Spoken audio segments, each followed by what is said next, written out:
Morning, my brothers and sisters. Welcome to episode number 68 in the book of John. Today, we're going to hear about Jesus healing a man born blind. And the concept we're going to get at is releasing control before you know the result, which is what he does in the passage. This is from John chapter 9. Open your Bibles, read it with me. We're going to read the first part about it. It's actually a long story. As he passed by, Jesus, saw a man blind from birth. And his disciples asked him, Rabbi, who sinned, this man or his parents, that he was born blind? And Jesus answered, it was not that this man sinned or his parents, but that the works of God might be displayed in him. We must work the works of him who sent me while it is day. Night is coming when no one can work. As long as I am in the world, I am the light of the world. Having said these things, he spit on the ground and made mud with saliva. Then he anointed the man's eyes with the mud, and he said to him, go wash in the pool of Siloam, which means sent. So he went and washed and came back seeing. So first concept here that I think we should address is sin versus sickness. So are there sometimes relational consequences of sin? Yes. Relational discord, fits of anger, jealousy, divorce, those kind of things. And then here with the story, are there physical consequences of sin? Yes, sure. Sexually transmitted disease, alcoholic cirrhosis, marijuana psychosis, obesity. So there are bad things that happen to people because the world is just a fallen place. Tidal waves, most cancers, heart arrhythmias. But of interest here, the disciples 100% absolutely assume the sin of this man or his parents. And my, aren't we judgmental here, guys? So his being born blind had to be sin by their judgment.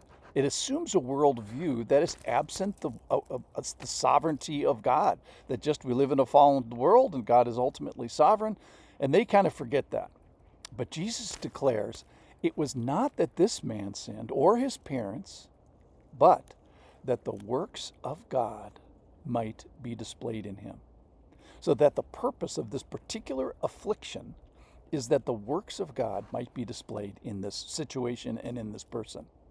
So there is a cost to be so positioned like this man, to be this frame that he is, to have these works done upon him has cost him. So you mean to tell me that decades go by, maybe 20 years or maybe 30 years where he suffers with blindness and his parents, have the suffering pain as well? But here he uses his affliction to teach the world about the power of Jesus in the midst of the fallen world. So as far as the guy is concerned, he lives almost 100% of his life in suffering with blindness. So he did not know the answer to why am I blind for, at least as of this day, 99.9% of his life. So one of the things that Jesus is getting at, and he's going to use blindness, which of course is the most clear physical thing you could possibly do to demonstrate that, to say that as long as I am in the world, I am the light of the world. Now, this is a continuation. This has been one very, very long thought going all the way from the beginning of chapter 8, and now we're in the beginning of chapter 9. Chapter 8 was a very long chapter. It's a continuation of the thought. Back in chapter 8, it said, Jesus spoke to them saying, I am the light of the world. Whoever follows me will not walk in darkness, but will have the light of life. So Jesus wants us to know him as the light of the world. He wants us to remember this action to make this point. And Jesus carefully spends some of his remaining time, and he says, I don't have a lot of time left here. He wants us to know him in this way. It is not an accident that Jesus is the light of the world, and maybe every sunrise might help us remind us of that.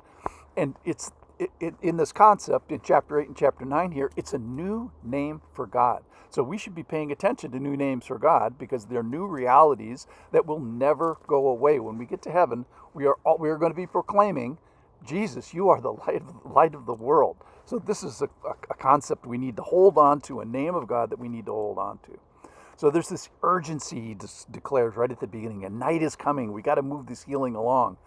So then Jesus spits and makes mud and anoints with his spit, anoints with the mud. So he takes a part of our fallen world, takes a part of the light of the world, mixes it together, and rubs it on his eyes. So here's a question for today is, would you let Jesus rub mud on your eyes? That's a good question. Second question would be, would you let Jesus rub mud on your eyes that don't work? I think that's an easier answer. Would you let Jesus anoint your eyes to see for the first time? Yeah, definitely you'd want to sign up for that. And would you let Jesus have your way with you, in you? So the man in the story, this struck me today. The man in the story let Jesus have his way with him before he was promised anything or before he found out the result. And here the result is sightedness, a sign, a miracle, an amazing thing.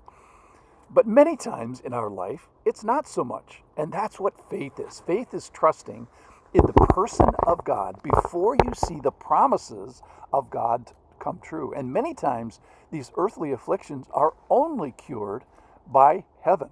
So he could honestly say, I let him have his way, Jesus, but I didn't know how it would turn out. And that's the position we are most often in. So Jesus meets this guy at blindness. He meets him in the fallen world and with sick people.